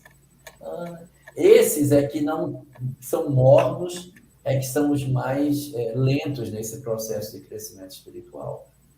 Então, aí talvez esses sejam os que nós representemos. E Emmanuel traz para nós aqui no capítulo 4 do livro A Caminho da Luz, ele fala assim: aos mistérios de Ísis e Osíris sucedem-se o dos Eleuses, naturalmente transformados nas iniciações da Grécia. Se a gente pegar lá o Mênfis no Egito, a gente vai encontrar depois Mênfis na Grécia. Se a gente encontrar Tebas no Egito, a gente vai encontrar depois Tebas na Grécia. E a gente vai ver num diálogo de Platão com Timeu, Timeu fala assim: olha, meu avô, que conheceu o Egito, dizia que os gregos são apenas crianças perto dos egípcios. Então, parte daqueles espíritos que não conseguem, a maior parte desses espíritos, a gente sabe, está no caminho da luz, eles retornam para a capela, eles conseguem, eram os menos endividados para com as leis divinas. Parte desses espíritos vão reencarnar na Grécia Antiga e vão trazer a origem disso que Emmanuel está dizendo, dos iniciados, dos iniciados da Grécia Antiga. Parte desses vão para lá. E parte, a gente sabe, muitos desses... uma boa parte vai retornar. Né? Sim. O vício afeta a toda a família. Então, a provação é para a família toda e nunca somente para o viciado? Olha só, existe aí duas consequências, né? Aquele que se torna o viciado, ele, na verdade, apresenta uma condição muito pior, porque ele é, na verdade, o indivíduo que é o portador da enfermidade. Os outros estão ligados a ele por uma história espiritual, mas o exercício aí é do entendimento que família é um ser coletivo. Então, quando você tem essa leitura de que família é um corpo que socorre aquele que ficou para trás, a gente acaba dizendo que, no fundo de todas as nossas condições, as histórias são coletivas. Então, se eu tenho alguém na minha casa que tem uma dificuldade de droga, de um vício qualquer, é lógico que está todo mundo inserido nesse contexto, não necessariamente por motivos kármicos, pode ser por motivos de, não, eu vim que eu quero ajudar, mas está inserido na história, tem um certo compromisso com isso, tanto mais quando for expiatório. E a expiação você vai medir pela raiva que você sente. Você sente sempre amor de cuidar, a tendência é que você seja alguém que está em fenômeno de socorro e companhia. Então, no drama que a gente tem, realmente o drama pode ser familiar, o drama pode ser. Mas aquele que é o portador da fragilidade, o adicto, esse tem mais compromisso diante da lei, porque para onde quer que ele vá, ele levará com ele, enquanto ele não se resolver, o drama da dependência. E só para complementar, só aproveitar e dizer uma coisinha aqui. Uma vez eu conversando com um diretor de uma instituição que atendia adictos, e aí eu disse para ele, eu acho que eu descobri a solução para a questão da droga no mundo. Aí ele disse, descobriu? Eu disse, acho. O que você pensou? Pensei numa vacina. Você insere dentro da vacina uma substância que vai gerar uma reação alérgica na pessoa que usar uma droga. Então, você vacina o cara da tuberculose, mas ele recebe adicionalmente uma substância que, se ele se drogar, ele vai passar mal, então você vai impedir isso. Aí ele ficou assim me olhando e disse, você está completamente enganado. Se estou, está. Onde que eu estou enganado? Você está enganado porque você acha que a cocaína faz mal às pessoas. Aí eu disse, o que é isso? Como não faz mal? O diretor da instituição disse, não faz mal. Claro que faz, não. Pegue 1 quilo de cocaína, põe em cima da mesa e veja se ela ataca a pessoa. Ela não ataca a pessoa. O mal não está na cocaína. O mal está no homem. O que a gente tem que tratar não é impedir que ele tenha acesso a isso. Nós temos que preencher, porque todo mundo que liga-se a um processo de drogadição tem, no fundo, um coração torturado, carente, que se compensa a partir de algum tipo de droga. Então, nós temos que curar a pessoa. Se você curar a pessoa, pode deixar cocaína, crack, maconha, o que você quiser, álcool, cigarro, a pessoa não vai atrás porque ela não se sente atraída. Onde posso encontrar a melhor tradução da Torá? Tem a Torá Viva, tem a Lei de Moisés, tem várias traduções. Eu sempre falo assim, eu gosto de pegar todas essas, tem o hebraico e tem o português. Então, eu leio no hebraico, eu leio no português, às vezes eu leio várias traduções no português e às vezes traduções para outras línguas. Porque o hebraico, o hebraico bíblico, ele é muito complexo. Ele é muito complexo. Então, as traduções, infelizmente, deixam a desejar. Mas quem quiser uma para começar, ou a Torá Viva, ou a Lei de Moisés. Minha mãe, por exemplo, gosta da Lei de Moisés, eu gosto mais da Torá Viva. Quanto tempo levou para esquecerem de José? Não só o faraó não conhecia José, seus próximos também, não é? Eu acho que ele não foi esquecido, porque quando eles saem do Egito, eles levam os ossos dele. Eles vão buscar a sepultura dele e levam. Então, eles sabem que ele existiu e tem uma lembrança disso. Mas o fato de eles terem a lembrança não moveu o coração deles a terem uma percepção de vida diferente, lamentavelmente. Jorge, boa noite. Por que os judeus são tão perseguidos desde sempre?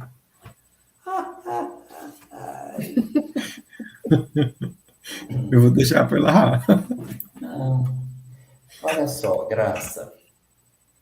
Nós temos, às vezes, uma visão equivocada de que, se um povo é perseguido por milênios, são os mesmos espíritos que estão nessa condição. Não é o que costuma acontecer. Se você tem um determinado povo que é odiado por outro povo, esse povo que odeia o primeiro precisa tirar esse desamor. Então, qual é a estratégia da lei de causa e efeito? você pega os inimigos de um povo e coloca dentro desse povo para que eles retirem o desamor.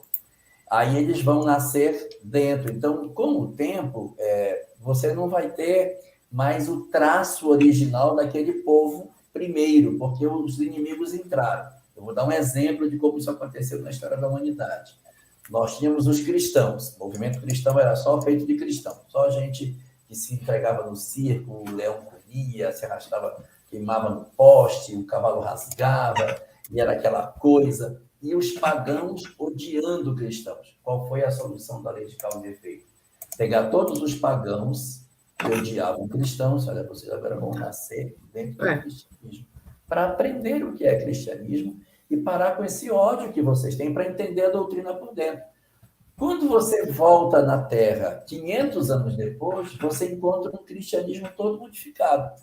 Um cristianismo que era perseguido no século I, perseguindo no século V para frente. Por quê? Porque os inimigos nasceram dentro dele com os traços de paganismo nas suas crenças. Aí o cristianismo vai se paganizar, vai se romanizar. Por quê? Porque os espíritos que estavam ali dentro não tinham mais a fibra dos cristãos primitivos e, portanto, eles corrompem o cristianismo. Eu sei que a gente diz, puxa, mas foi uma pena ter perdido a pureza. Mas o Cristo não está preocupado com isso. Ele está preocupado com os espíritos, porque doutrina, lá na frente, a gente arruma. O mais importante é salvar as almas. Aí esse pessoal viveu o cristianismo, fez absurdos em nome do Cristo. Eles eram torturados, né? Pois eles não foram para a igreja para torturar. Aí criaram torturas, cadeira de prego, não sei o quê, um monte de instrumento que era exatamente aquilo que estava no íntimo daquelas almas que eram entradas no cristianismo. Fizeram um monte de bobagem no cristianismo. Aí hoje, eles estão tudo dizendo assim, porque quando eu era cristão, na Idade Média, eu participei da Inquisição. Então, quem são eles? Eles somos nós. Então, o cristianismo está se rearrumando com o retorno desse pessoal. O que nos remete a perceber o quê? Em boa lógica. Se nós somos aqueles que éramos da Idade Média corrompidos, nós éramos os pagãos que perseguíamos cristãos lá atrás. Então, nós viemos de onde? Nós não somos originários da Terra. Nós somos, sim, espíritos migrados. Por isso, essa nossa busca por religião, por isso, essa nossa paixão pelo mundo greco-romano, quando a gente vê as imagens da Grécia, a gente chora, se emociona. Por que filmes que mexem com essa história? Por que a gente lê há 2000 anos e, meu Deus, que coisa louca? Porque ecoa na nossa alma histórias multimilenares que pertencem a nós. Então, é assim que funciona. Os judeus podem ser um povo que vem sendo perseguido há milênios, mas não são as mesmas almas. Todo mundo que persegue os judeus tem a tendência de renascer depois dentro deles. E aí você observa certas movimentações que o povo judeu faz, que parecem muito com a ação de seus perseguidores no passado. Porque eles estão nascidos dentro deles. Tem uma pintura de Rafael, é um afresco, não é uma pintura, não é um quadro. Tem uma sala do Vaticano que pinta.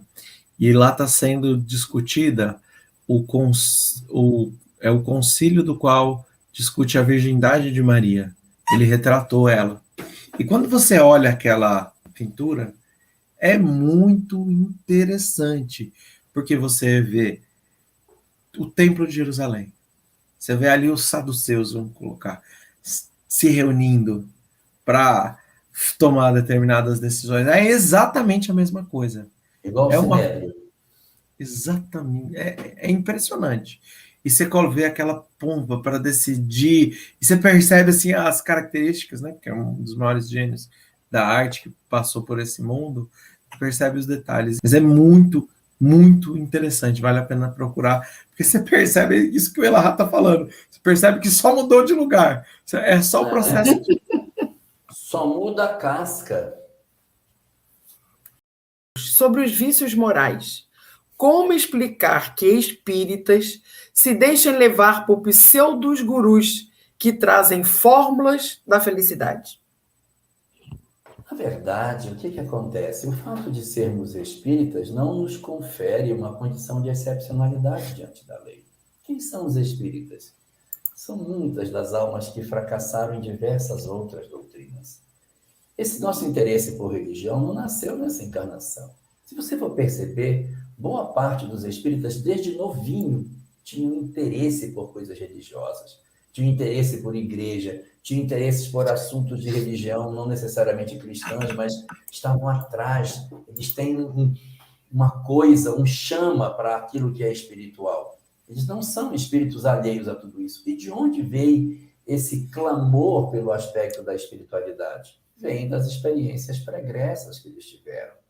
Então, eles são espíritos que já navegaram por essas doutrinas outras do passado, cristãs ou não cristãs, abraâmicas ou não, porque a gente às vezes olha só o cristianismo, mas muitos de nós temos passagens pelo islamismo, pelo judaísmo, todas são abraâmicas.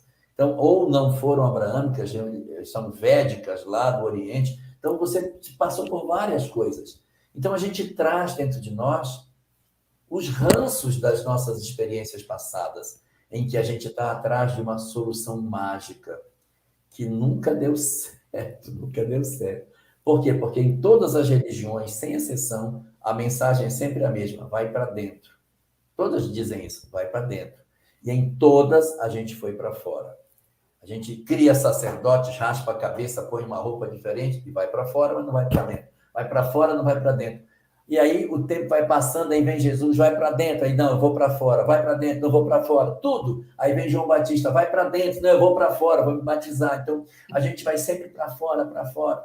Quando chegou na doutrina espírita, não teve jeito, porque o objetivo era a transformação moral do homem. Nossa, isso foi um choque, porque não tinha para onde fazer. Mas a gente achou uma frase que diz: fora da caridade não há salvação. Então tem que fazer para fora de novo. Aí a gente foi de novo para fora e não foi para dentro. Eu não estou dizendo que a gente não deva fazer a caridade, estou dizendo que a gente às vezes faz achando que é o para fora que salva. Então nós estamos sempre num movimento exterior, num movimento de barganha, num movimento de busca de uma solução espiritual que tenha a ver com a nossa discussão com a vida. Então, nós não somos diferentes. Aí, quando chega hoje, e o mundo hoje está cheio dessas promessas, né? Tem muita gente no mundo inteiro oferecendo soluções de autoajuda. Nossa, você tem bicho, cada vez que só na neurolinguística eu encontro um monte de gente oferecendo soluções e tal. Então, você tem muita gente com esse propósito. E aí, como nós somos almas frágeis, a gente acaba se deixando seduzir por esse canto da sereia. Mas, se eu puder dar um conselho, a gente ouça o que as religiões dizem desde o princípio. Vai para dentro, não vai para fora. Ou, em síntese, buscai o reino dos céus e todas as coisas vos serão acrescentadas. O débito do povo judeu, sofrido no Egito e na Alemanha, ainda é consequência de Capela?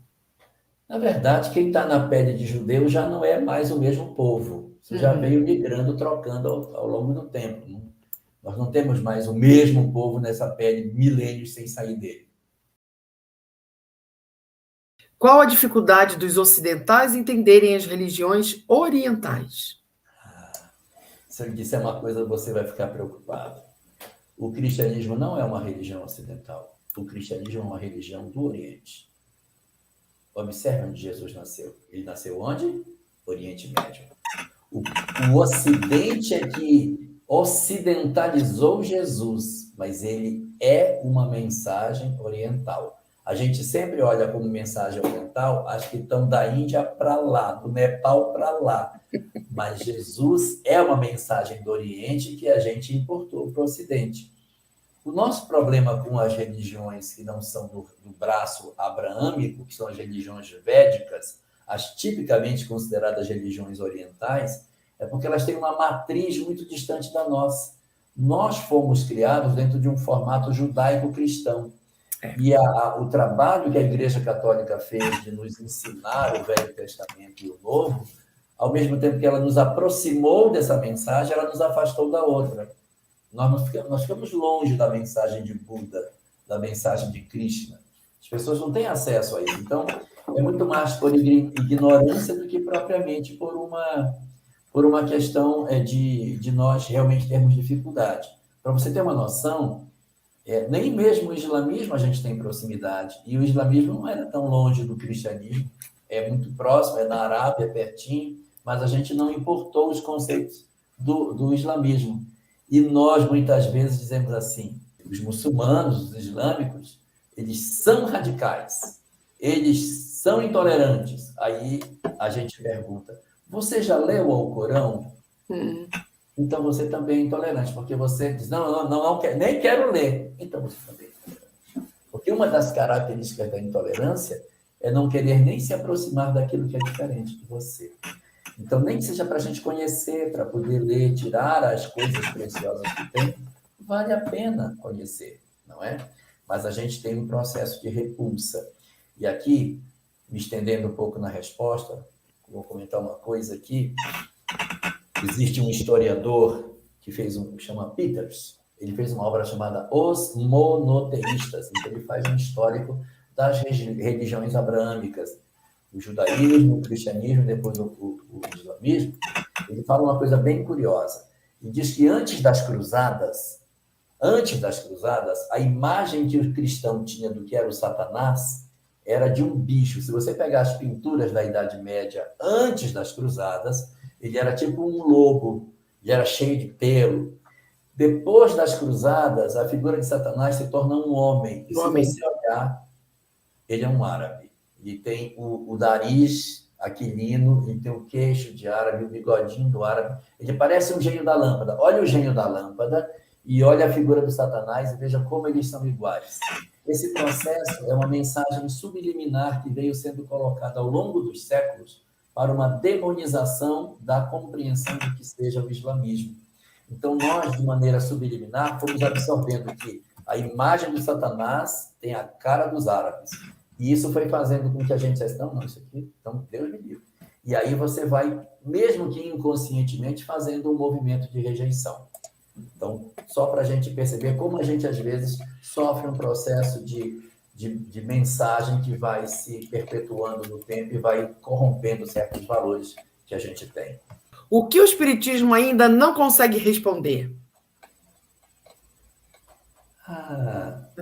Tem muita coisa. A verdade é a revelação espírita, ela é o levantar da ponta do véu. Você levantou a ponta do véu, você está vendo, mas tem muita coisa. Agora, eu recomendaria a leitura da questão número 14 de O Livro dos Espíritos. Quando os Kardec começa a perguntar, aí os Espíritos, não logreis entrar no labirinto de onde não poderíeis sair. Ocupai-vos das coisas que vos tocam mais de perto do que tentar penetrar no impenetrável, que não vos resolveria e vos tornaria orgulhosos porque acreditaríeis saber quando nada sabeis. Então, tem certas perguntas que as pessoas começam a se fazer e não vão resolver a nossa vida. Como a gente que é o limitado querendo entender o absoluto. E a gente vai tentar entender Deus, não vai conseguir. Então, a gente se ocupa daquilo que é mais próximo e deixa que a evolução traga outras respostas que a gente ainda não tem sobre a questão, por exemplo, de Deus, que são aspectos da vida. Tudo ao seu tempo, né? Tudo ao seu devido tempo. E a última pergunta, como lidar com a avareza? A avareza. Existem vários tipos de avareza. Existe a avareza do ponto de vista material, existe a avareza espiritual, a avareza sentimental. Há pessoas que não entregam seus sentimentos, que elas não abraçam, elas não convivem, elas possuem uma avareza de sentimentos. Existe a avareza no sentido não de coisas materiais, nem desse outro tipo, mas de conviver mesmo. Convive, não se entrega, não ama, não se doa. Então, tem vários tipos de avareza. Agora, o contrário da avareza é o exercício de você descobrir que as coisas materiais não têm valor. E a gente precisa descobrir que aquilo que o dinheiro compra não tem valor. Tudo aquilo que pode ser colocado preço, a gente compra de novo. Ah, eu perdi isso. Compra outro, isso tem. Agora, o que o dinheiro não compra é o que a gente percebe que tem mais valor. O amor de um filho, o amor de um pai, as condições que a vida nos oferece que o dinheiro não é capaz de comprar. E aí, quando a gente descobre que as coisas do mundo não são tão preciosas como a gente pensava que elas eram, começa a se abrir para nós a possibilidade de entender que não vale a pena brigar tanto para ter as coisas que nem nossas serão, porque uma hora nós vamos ter que deixar tudo. A descoberta de que somos seres imortais, que somos almas imortais, e que vamos deixar tudo, faz com que a gente comece a pensar, mas por que eu quero isso? Vai chegar uma hora que eu vou ter que deixar tudo, senão não vou levar. Não vou levar. Então a gente começa a fazer o exercício de retirada, lembrando sempre que isso não pode levar para o outro extremo, é você abandonar, largar tudo para viver de maneira miserável no mundo. Não, é a posse do necessário, você ter um equilíbrio dessas coisas para que você consiga viver. Então você vai percebendo, dentro da sua visão de mundo, o que é que efetivamente constrói as suas necessidades. E aí você vai vendo, eu não preciso disso, então vou ter que me liberar disso, para não acumular. Coisas que ficam em nós acumuladas são processos de avareza. Acumular sentimento. Eu não digo às pessoas que eu as amo, eu não abraço, não toco as pessoas, eu não dou sorrisos, eu sou avarento da minha convivência. E agora, a grande questão é você fazer essa interpretação na vida, e não somente entender que é assim, mas partir para a prática e entregar-se de verdade para aquilo que a vida pede. Eu queria ler que eu achei a frase que eu falei do A Caminho da Luz. Do Emmanuel. Eminentes espiritualistas franceses, nesses últimos tempos, procuraram penetrar os seus obscuros segredos. Ele está falando de judaísmo e cristianismo. E, todavia, aproximando-se da realidade com referência às interpretações, não lhes foi possível solucionar os vastos problemas que as suas expressões oferecem. É isso daí. Acabou o pensamento greco-romano, tomou conta da interpretação dos textos bíblicos, que a gente precisa hoje de um capítulo do Evangelho segundo o Espiritismo para entender a estranha moral, por exemplo, para entender outros aspectos, como, por exemplo, esse que foi perguntado sobre o nosso o corban, né? Como chama? O sacrifício. Por que você tem que levar e primeiro para a pessoa?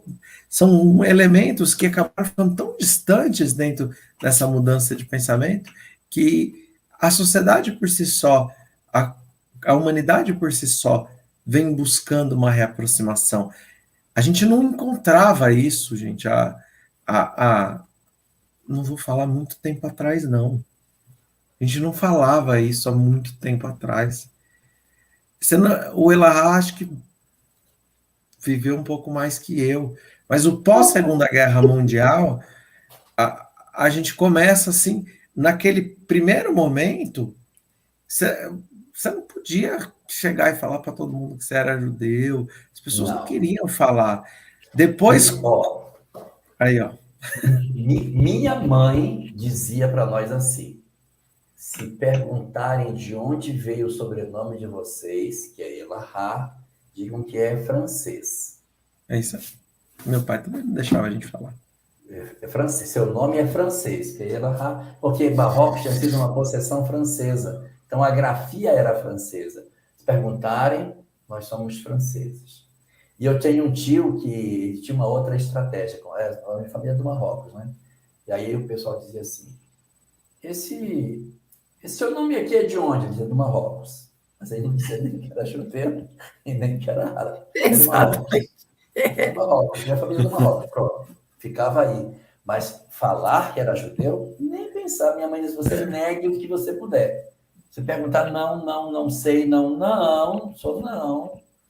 Fugia o que podia. E isso, ó, minha mãe, eu sou da geração dos anos 60, isso aí nos anos 70, Eu era criança, minha mãe dizia na escola, nunca diga, você não é judeu. Isso é uma coisa assim. Então, assim, até a busca, né? Você vai buscar conhecimento do povo judeu, é uma coisa estranha você falar em determinada época. Você vê o que Emmanuel está dizendo? Olha, um grupo de espiritualistas eminentes começa a despertar para isso. E isso se torna dentro das doutrinas. E se você, por exemplo, for para uma corrente evangélica neopentecostal, você vai ter uma adoração assim ao povo de Israel, como um todo. Então, você percebe que existe uma reaproximação por conta desse afastamento, até algumas cicatrizes mesmo dentro disso. E para terminar, Álvaro, você faz a nossa prece final? Vamos lá.